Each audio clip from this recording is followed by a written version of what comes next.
அடுத்ததா கடைசியான ஒரு கேள்வி என்னன்னா, கேட்ட இடத்துல நீங்க வந்து பெர்மிஷன் கொடுத்திருந்தா நாங்க இந்த அசம்பாவிதம் நடந்திருக்காது. நீங்களா ஒரு இடத்த முடிவு பண்ணி கொடுத்தீங்க. இப்ப நாங்க என்ன கேட்கிறேன்னா, சேலம் டு சென்னை 8 வழிச்சாலையில கொடுத்தா அப்படியே மார்ச் பாஸ்ட் ராணுவ கட்டுப்பாடு மாதிரி லெஃப்ட் ரைட்னு அப்படியே அப்படியே சீரா வந்துட்டு அப்படியே சீரா போயிருவீங்களா? மதுரையில ஒரு மாநாடு நடத்துனீங்க. அது ஒரு பொட்டல் காடு எதுவுமே இல்லை. நீங்க நிப்பாட்டி வச்சிருந்த எல்இடி மேல ஏறுறான், நீங்க நிப்பாட்டி வச்சிருந்த ஜெனரேட்டர் மேல ஏறுறான், கரண்ட் கம்பத்துல ஏறுறான், மரத்துல ஏறுறான், அங்க எதுவுமே இல்லையே.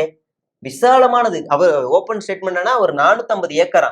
450 ஏக்கர்னா பெரிய பரப்பளவு. அதுலயுமே பேரிகார்ட்ல கிரீஸ் தடவுறீங்க, அதை அடிச்சு நொறுக்குறாங்க, எல்லா அசம்பாவிதமும் நடக்குது. அப்படி இருக்கும்போது காவல்துறை மேல பழி போடுறீங்க.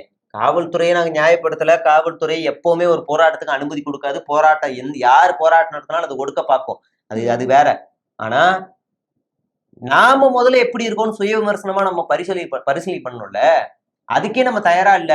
நான் என்ன ஏதாவது ஒரு கேள்வி கேட்டா நான் அவனை குறை சொல்லுவேன் அப்படிங்கிறது எந்த அரசியல்? இது ஆரோக்கியமான அரசியலா? விஜய் எப்ப வெளியில வருவார்? அவருக்கு ரொம்ப ஸ்ட்ரெஸ் ஆயிருச்சு. அந்த வீட்டுல இருந்து கிளம்பி இப்ப இன்னொரு வீட்டுக்கு வந்து ரெஸ்ட் எடுக்கிறார். விஜய் எப்ப வெளியில வருவார்? விஜய் எப்ப தலைவா படத்துல வருமானம் வருது, ஐயோ அந்த வருமானம் நிக்க கூடாதுன்னு உடனே கையை கட்டி வீடியோ போட்டீங்க. ஏன்னா இதுல வருமானம் வராது. செத்தவங்க இடத்துல வருமானம் வராது. இங்க இருந்து போகுது 20 லட்சம் போகுது.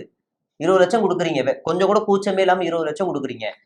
எந்த அடிப்படையில மனசாட்சி இல்லாம 20 லட்சம் கொடுக்குறீங்க? அதை எப்படி பார்த்தோம்? நான் 400 கோடி விட்டு வந்தேன், 500 கோடி விட்டு வந்தேன்றீங்க.